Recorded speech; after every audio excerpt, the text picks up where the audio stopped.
Segunda parte del turismo, nuestra industria en Costa del Sol Televisión. Aquí continuamos poniendo esa lupa y esa atención a la actualidad del turismo, con una primera parte que, si ustedes se han perdido, pues hemos hecho una especie de panorámica sobre el acontecer en estos días de la World Travel Market, que se celebra en Londres como feria, una de las más importantes ferias del turismo a nivel mundial. Y en esta segunda parte, pues miren ustedes, entre las promociones de Londres, la que va a venir próximamente en enero con Fitur y luego la que esperemos venga con Berlín, con la ITB, pues podemos hacer balance con nuestros invitados, que les recuerdo son Josefa García Mestanza, que es vicedecana de Práctica y Cooperación Empresarial de la Facultad de Turismo, junto con Antonio Maldonado, exalcalde de Mijas. Pues podemos hacer una especie de recopilación de cómo se nos está yendo este año 2022 y cómo se nos puede presentar el venidero 2023. Yo no sé, Antonio o Josefa, si cuando empezó el año este que se nos va, íbamos a pensar que se nos iba a ir tan bien como se nos está yendo. No sé si juego con las palabras, pero ha habido cierta sorpresa sobre el transcurrir turístico, no nos metamos en otros costales, pero sobre el transcurrir turístico del año en cuestión. Yo creo que sí. Es decir, todos sabíamos que iba a ir mejor, que se empezaba a abrir. Lo que no se imaginaba mucho es que iba a ir tan bien como ha ido. Afortunadamente ha superado las expectativas de la mayoría, tanto del sector hostelero como del sector hotelero, ambos. Josefa. La sensación ha sido muy positiva y además la gente lo ha pillado con muchas ganas. Veníamos de 2 años de encierro, entonces era normal. No hay que echar las campanas al vuelo tampoco, porque no hemos recuperado cifras, pero la verdad es que ha sido un año inmejorable dadas las circunstancias, ¿verdad? Sí, yo pienso que sí. Incluso equiparable en algunos datos al histórico del 2019, cercanos. Cercanos. Exacto. Y que además se está yendo de una manera también, pues, muy especial y muy bien. Lo digo sobre todo con un sector que ha sido el último en levantar cabeza, pero que está poniendo un nivel muy alto, como es el sector de cruceros. ¿Quién iba a decir? Ya sabíamos que siempre, después del verano, cuando llega el otoño, pues el sector crucerista en la capital malagueña siempre ha despuntado. Pero que llevemos en este flamante mes de noviembre, por decirlo así, más de 30 escalas de cruceros en el puerto de Málaga el domingo, sin ir más lejos, fueron 7, las cifras sí que son cercanas a lo que ocurría a nivel crucerístico en el 2019.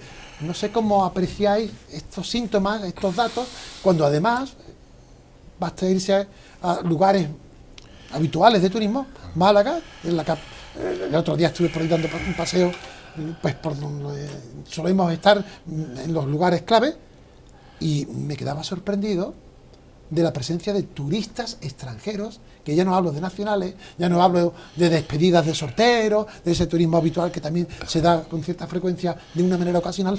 Había turismo en el centro de Málaga.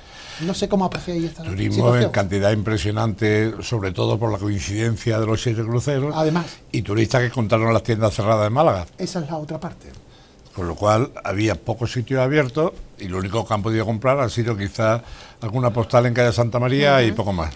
Lamentablemente seguimos sin tener conciencia turística a la hora de organizar horarios, a la hora de hacer autorizaciones desde la autoridad que corresponda, etcétera. O sea, perdemos las mejores. Esa ha sido una pérdida que me parece que se va a repetir muchas veces.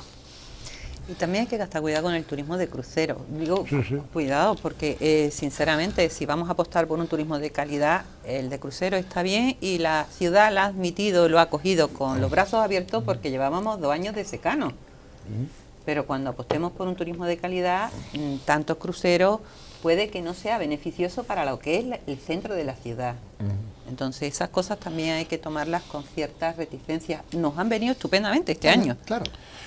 Pero potenciarlo más, yo creo que habría que aprovecharlo mejor el que tenemos. No incrementarlo, sino aprovecharlo, como él dice, pues abriendo esos establecimientos, haciendo que esos turistas se hospeden, aunque sea una noche, ofreciéndole atractivos de espectáculo o lo que sea, para que puedan disfrutar de esas actividades y gasten dinero en la ciudad, que Claro. gastan muy poco, el turismo de crucero gasta muy poco en la ciudad, se coge por el amarre, pero Bien, es verdad que gracias al puerto de Málaga, otras localidades de interior andaluzas se benefician de estas escalas puntuales que pueden hacer los cruceros en nuestra capital.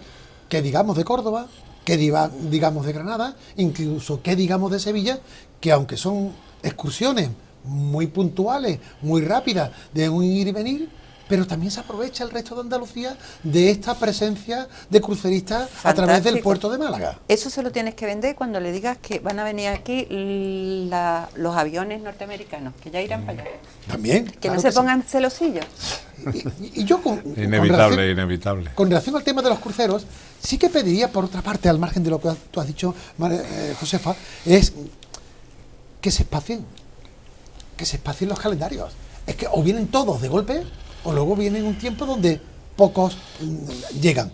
Y otra cuestión, está bien que seamos escala, mejor escala que no nada, Sí, sí. pero ¿y puerto base? Trabajemos en el puerto base. Seguro que se está haciendo. Cierto es que Málaga, a nivel estratégico, dentro del Mediterráneo, en el punto en el que nos encontramos, no tiene las mejores condiciones geográficas para provocar puntos de salida o de llegada a los itinerarios crucerísticos. Pero bueno, también es cierto, el día que el norte de África se estabilice, ahí posiblemente pueda haber pues una posibilidad de crecimiento en cuanto a los puertos base. Pero la potencialidad que tiene el puerto de Málaga en los tiempos actuales, si le damos a la moviola, no la conocen ni los que peinan más canas. Porque ¿qué cruceros venían a Málaga hace 25 o 30 años? El Melillero, el que iba a Tánger de vez en cuando, el Isla Tuta, el Dana Corona, le damos a esa moviola y de buenas a primeras, pues te ves lo que hay, más vale que estén a que no estén, que bastante inversión se hizo para que el puerto tuviera unas infraestructuras acorde, ¿no?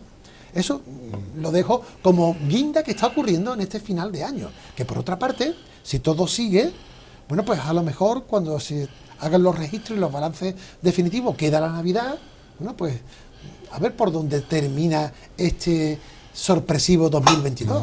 Yo creo que bien en cuanto a lo positivo, y la dificultad estará en ver cómo se nos presenta el 2023, que por cierto, ¿cómo lo veis?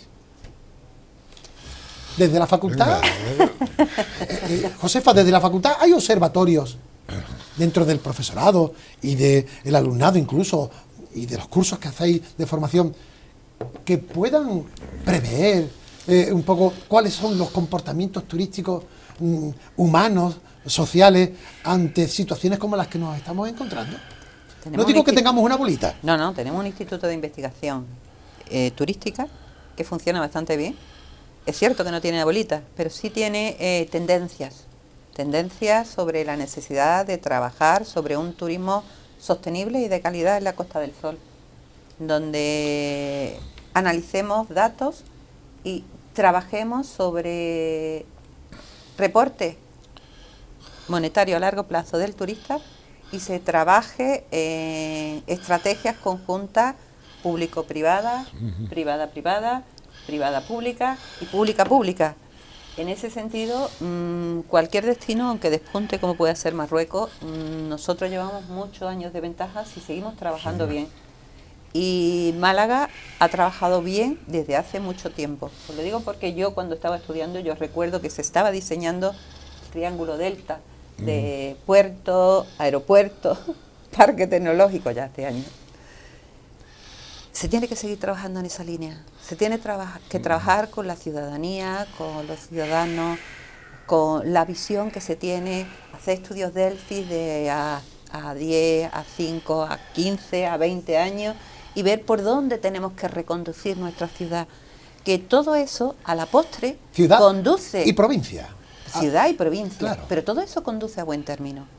Si hay una buena planificación, y esa planificación es fundamental, en la que participen y se sientan implicados todos. Por eso lo del tema de la feria es tan importante. Ya no solo es porque se nos vea, es porque ahí se negocia con aerolíneas, se negocia con Turoperadores, OTAs. claro. Claro, es que ahí es donde realmente se tiene que trabajar, porque por muy bueno que sea. Y te voy a decir una cosa, Paco, y yo soy economista, ¿eh? Vale. Es que es la diferencia entre un graduado en turismo y un graduado en economía. El graduado en economía se centra en la empresa, en ver que la empresa funcione y se le explica cómo funciona la empresa.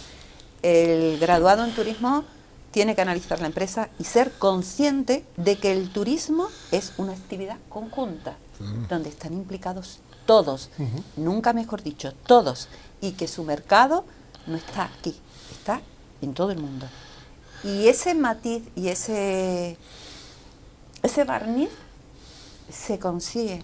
Y te lo digo yo que soy economista, ¿eh? Claro. Yo eso lo he visto reflejado en la educación.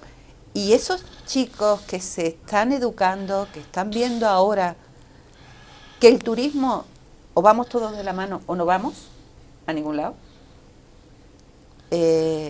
se aprende desde pequeño. Y tenemos muy buenos maestros y tenemos que mejorarlo. Lo que pasa, Josefa y Antonio, tú lo sabes también por tu experiencia, lógicamente, tú eres la facultad, la puesta al día en cuanto a las investigaciones turísticas.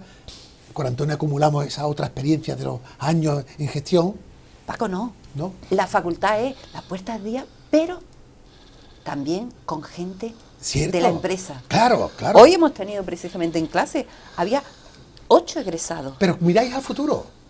Claro que sí. Y con gente empresaria, claro que sí. Y estáis, digo yo, diseñando o intuyendo por dónde pueden ir los modelos turísticos y las alternativas de negocio y todo lo que sea desarrollo turístico. Con Antonio tenemos el bagaje, ¿eh? No quiere decir que Antonio no tenga futuro en cuanto a su capacidad de gestión, pero cierto es No que mucho combinamos... futuro a esta altura de la vida. Ya lo sé. No, buena casa. Antonio, pero bastante atrillado. Y digo eso porque, como antesala del argumento, de que nunca el sector turístico, y mire que hemos pasado crisis, se había visto tan torpedeado con tantas variables que afectaban su desarrollo.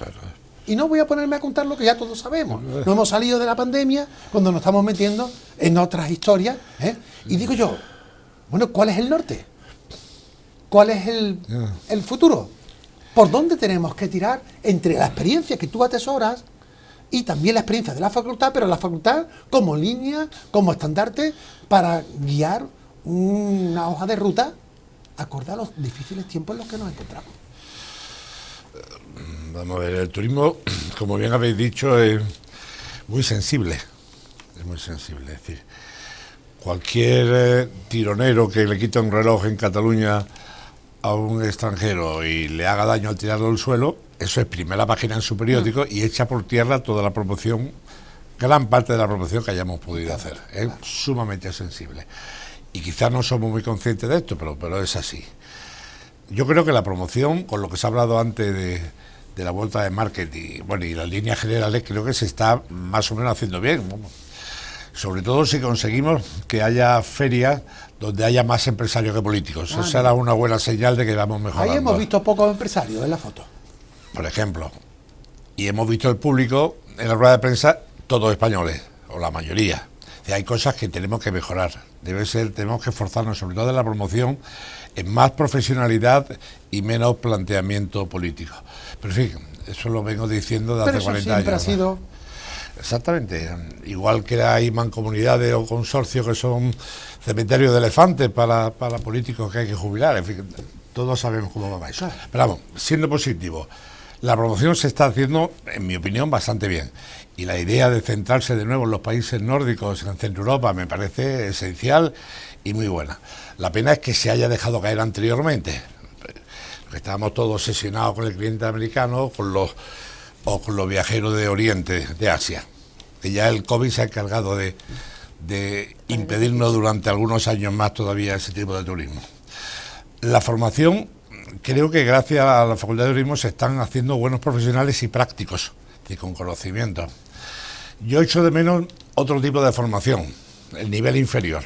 Es decir, la formación de camareros, de cocineros. Se ha abandonado un poco, ¿verdad? Sí, yo creo que sí, de recepcionistas, de ayudantes de recepcionistas, creo que seguimos careciendo de eso. Bueno, solamente hay que ver los carteles que hay en muchos restaurantes de se necesita cocinero, se necesita camarero. Y hay gente que quiere trabajar, claro, pero quizás no tiene el mínimo de cualificación que quizás una formación profesional sí podría darlo o equivalente. O quizás el sector no ha sabido darle el valor profesional y económico a esos profesionales medios.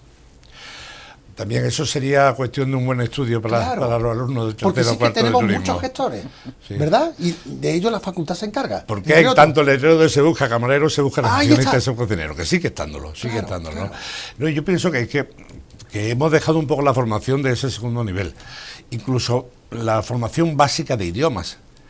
Es decir, sigue habiendo centenares de taxistas y de empleados de hotel que no saben una palabra de inglés, y no significa que tengan que ser bilingües, pero al menos que se hicieran unos cursos básicos para poder sobrevivir o hacerse, o que el extranjero no se sienta extranjero cuando entra en tu hotel o entra en tu tal, sino se sienta un poco casi como en casa.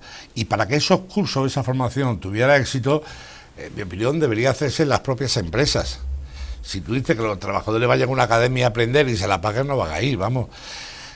Y si hicieran esos cursos de reciclaje en diferentes empresas, no sé, son detalles, pero que pienso que tenemos que centrarnos un poco más, no solamente en cómo hacemos que vengan más turistas, sino cómo mejoramos el producto que tenemos. El servicio y la calidad. ¿Cómo mejoramos? Bueno, miremos a ese 2023 que está a la puerta de la esquina, nos queda poquito tiempo, pero tenemos dos acontecimientos que, si bien tienen como cuna la capital malagueña, pero irradian a la provincia. El cincuentenario de la muerte de Picasso. Con Picasso hubo un antes y después en el turismo en la provincia. Cada vez que sale el tema a relucir, nos cambió un poco el horizonte turístico, ¿no? Y cambio, rompe un poco hago un pequeño impasse en referencia y felicitación al que era entonces consejero, Luciano Alonso, que fue quien se empeñó en que Picasso fuera un elemento importante de captación del turismo en Málaga. Claro que sí. De un solo museo que se inauguraba con el Museo de Bellas Artes, que estaba en la calle San Agustín, por llamarlo así, el Museo Provincial, bueno, pues a 20 y tantos o 30 museos como están en la capital malagueña. Pero eso en cuanto a un evento conmemorativo del año próximo que puede animar al resultado final del año, unido a que surja la lotería, por llamarlo así, en junio, de que la capital malagueña pues se convierta en sede de la exposición internacional del año 2027. De todas maneras, y lo dejo caer, a Málaga las capitalidades siempre le han venido muy bien, aunque no las consiguiera. ¿Os acordáis cuando la capital europea de la cultura, 2016, se la llevaron al norte, ¿verdad? ¿Qué trascendencia tuvo en el norte?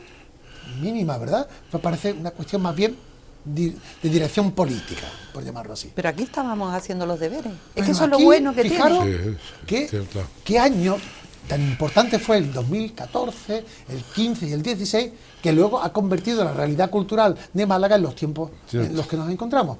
Baste con que ya seamos candidatas para esa capitalidad de la exposición internacional, nos la den o no la den. Yo creo que ya estamos sumando. Si tocara la flauta, menudo año 2023 se nos puede presentar si sabemos seguir vendiendo bien Picasso, si vienen los aviones de Estados Unidos como se está proyectando con la línea Nueva York o la de Miami, y qué decir de la posible capitalidad de la exposición internacional. ¿Cómo aventuráis, por tanto, este año con tantas posibilidades, año 2023? Bueno, yo tuve la suerte de estar los 6 meses que duró la exposición internacional de 2010 en Shanghái, desde el primer día hasta el último, y una exposición universal hecha con carácter abierto cambia absolutamente una ciudad, la cambia. No con el carácter endogámico como se hizo la Expo 92 de Sevilla, donde todo quería hacerse allí y luego, bueno, pues quedó aquello abandonado prácticamente una isla y viendo ahora con qué se podían rellenar los edificios para que no se cayeran. No. Una cosa que me llamaba la atención es que antes cuando se estaba haciendo el plano de la Expo de Shanghái, se estaba haciendo al mismo tiempo la utilidad que se le daría al día siguiente de terminar la feria. Y aquellos que no tenían utilidad se desmontaban al día siguiente. Y al día siguiente es al día siguiente chino, no al día siguiente nuestro. Ya veremos. Me Aquí ya causó veremos. impresión pasar pocos días después, cuando había terminado la feria, y ver aquello absolutamente llano, con otra serie de servicios y sembrando árboles según la proyección futura que tenía. Pero el cambio se había relucido. Yo pienso que vale la pena todo el esfuerzo que hace el ayuntamiento por la exposición del 27. Es difícil, y yo pediría más apoyo institucional de otras administraciones del Estado que las que tiene, ¿no? Porque o nos mojamos todo, desde arriba hasta el último concejal, o no sale el tema. Año 2023, ¿cómo lo intuye, Josefa? Yo lo intuyo de una perspectiva bastante optimista, pero porque ese optimismo es lo que te permite seguir avanzando. Y yo creo que el sector es capaz de reponerse, y la prueba ha estado aquí, ha salido de una pandemia y ha sabido aprovechar todo nicho de mercado factible. Se ha reconducido, se ha adaptado. Eso, como decía, hay hoteles, hoy mismo hablaba un chico que es director del Hotel El Pintor y decía, es que nosotros fuimos los primeros que abrimos y empezamos a coger esos turistas digitales que podían venirse a nuestro hotel. Es más, nos dijeron, ¿y por qué no ponéis consignas? Cobran 2 euros por maleta. Bueno, pues ya sacan para tener un empleado por el hecho de tener allí las maletas. Bueno. Entonces, esos pequeños nichos, ese alumno Cipriano que hablaba, empezó hace nada, y empezó con un turismo personalizado, comprándose una banner para 6 turistas alemanes y enseñándole a esos turistas alemanes los productos hortofrutícolas, los llevaba al campo, los llevaba a hacer queso, a mostrarle los aguacates, el mango. Bueno, pues ya tiene una agencia de turismo personalizado, tiene una empresa de fruta y está buscando empleados. Y él decía, pero es que me da igual, ahora enseño mango, pero si se seca la viñuela, que el problema de la viñuela es porque no se ha hecho una buena planificación, Seguro. pues enseño higos. Y si no enseño higos, pues voy a enseñar otra cosa. Claro. Dice, es que yo tengo plan A, B, C y D, para lo que pase. Perfecto. Para lo que pase. Claro. Y esa adaptabilidad al contexto es lo que nos tiene que hacer salir adelante en el 2023. Siempre, siempre que haya unos buenos gestores que estén Claro. planificando desde ya el día después. Y que ese día después puede ser muy cambiante. Esta cosa. Pero fíjate que yo recuerdo hace 30 años aproximadamente que tuvimos una enorme sequía en Málaga, generalmente en Andalucía, y fue con la mancomunidad entonces, y además se mojó bastante el Ayuntamiento de Marbella, fue cuando pusimos en marcha una desaladora.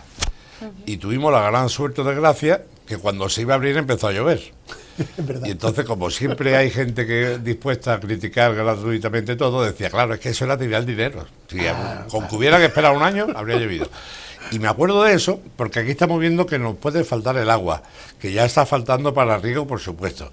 Que no solamente de riego, sino que si sigue así más, nos va a faltar y vamos a tener que empezar con racionamiento de agua. Y cuando ya haya pasado todo, entonces dirá, ¿por qué no ponemos una desaladora? Cuando yo entiendo que ya tenía que estar proyectada, ya tenía que estar ubicada y ya tenía que estar previendo de iniciar la obra para evitar que la situación actual se prolongue un año más.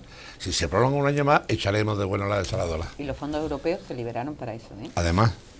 Pero curioso es, cuando hablamos de la sequía, lo dejo caer porque, si no lo digo, reviento, ¿no? ¿Os acordáis cuando hubo el desembalse en la primavera pasada de todas las cuencas hidrográficas de España, incluida la andaluza, donde se desembalsó una quinta parte del volumen que tenían nuestros pantanos? ¿Dónde está la memoria histórica ahora para recordar que por una especulación eléctrica, porque estaba la electricidad de muy buen precio, venderla para los consumidores, en precio alto, no bajo, dijeron, vamos ahora a sacar energía hidroeléctrica que está por las nubes en comparación con otras fuentes eléctricas y nos aprovechamos? Nadie se acuerda de eso ahora. ¿Quién permitió esos desembalses?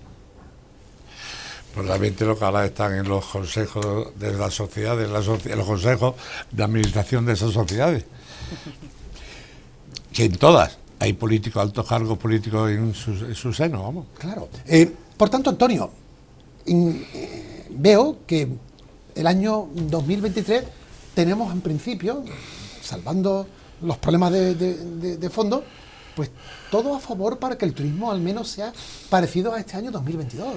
Y me quiero quedar ahí con ese punto de salida. Si viene mejor, mejor. Pero, Virgencita, que se repita como el 22, podríamos decir, ¿no? No, mejor no, va a ser mejor. Vale. Vamos, si tú lo dices, no, el observatorio... De todas. Claro. Va a ser mejor, de verdad. Tenemos todas las premisas para mejorar, ¿no? Me preocupa que a lo mejor el foco que tiene Málaga capital como irradiación del turismo a nivel provincial, cómo se ha dado la vuelta a la tortilla. Antes era más bien la costa, ahora está siendo la capital, que a lo mejor no sea la capital generadora de distribuir ese turismo por el resto de la provincia. Y nos quedemos mucho con Málaga capital y no brille ese interior que siempre ha sido sumando a los atractivos. ¿Cómo veis esa circunstancia? Se está trabajando el No, campeonato. es que además yo no creo que exista esa separación. O sea, está claro que la Costa del Sol absorbe mucho más turismo que Málaga. Pero está igualmente claro que nos complementamos mutuamente, que ya pasó la historia, la época en que Málaga no quería saber nada de la Costa del Sol. ¿El divorcio? Época de mi querido y fallecido amigo Pedro Aparicio, pero que era así. Y que Torremolinos era ciudad del pecado y no se quería saber nada. La época en que los hoteleros no querían saber nada de los apartamentos. La época en que los hoteleros de Marbella no querían saber nada con los hoteleros de este lado de la costa. Es decir, afortunadamente eso se subsanó. Por raciocinio y por el aspecto económico, funcionamos mejor unidos, claro, que no cada uno por su lado, ¿no? Y más ahora. Es los que vayan a finca Pero cortesía, ese tipo de se separaciones la hemos tenido de una forma histórica en la costa, incluso en Málaga capital. Estaba por un lado la Confederación de Empresarios y otra parte la Cámara de Comercio. Sí. Y con unos celos mutuos increíbles. Y ya se salió la Asociación de Promotores y Constructores y luego se salió la de Promotores y Constructores Turísticos. O sea, ya había 4 entes distintos para intervenir económicamente Málaga. Era un poco absurdo, ¿no? Algo que es muy andaluz, va en nuestro carácter cada uno a hacer nuestro pequeño reino de taifa, ¿no? Claro. Un buen reino de taifa tuvimos durante 800 años aquí en Andalucía, claro, pero hemos mejorado en ese sentido. Yo soy optimista. Por tanto, no cabe más estrategia que todos a una, claro, más que nunca. ¿Por qué? Pues porque hay muchos enemigos potenciales que están afectando a la industria turística a nivel internacional y mundial, y ahora, si ofrecemos cohesión, seguridad, garantía, solvencia, como siempre lo hemos hecho, pero ahora con más capacidad, bueno, pues el futuro lo podemos tener más controlado de cara a nuestra industria turística. Y ojalá que salga la candidatura de la exposición internacional, y ojalá que vengan muchos otros más eventos, la Copa Davis, a la vuelta de la esquina. Con que funcione el golf y el tenis es suficiente, ya con eso vamos avanzando. Desestacionalizamos. A ver cómo regamos los campos de golf. Desestacionalizamos. Ah, claro, por supuesto. A ver cómo regamos los En campos de Fuengirola golf. funcionamos muy bien, en el sentido de que tú tienes la actividad y nosotros el alojamiento, y la ciudad tiene la actividad, y es que tiene que ser así, es que Sí, un turista no puedes tú encerrarlo. Si es que en el un hotel. turismo se planifica comarcalmente, no tiene sentido. Está claro. Bueno, pues ha sido un placer. Se nos ha hecho corto el programa porque podíamos seguir hablando con la experiencia y la capacidad de Josefa García Mestanza, vicedecana de la Facultad de Turismo, con Antonio Maldonado, es alcalde de Mijas, y bueno, pues con todos ustedes, que en definitiva ponemos en común un interés como es el de seguir apostando por la industria turística, que es la que al fin y al cabo nos saca las castañas del fuego, aunque castaña ha habido poquita y fuego más de la cuenta. Dicho esto, gracias por vuestra presencia, gracias a ustedes por estar un día más con nosotros, y nos vemos la semana que viene. Muy amable, buenas noches.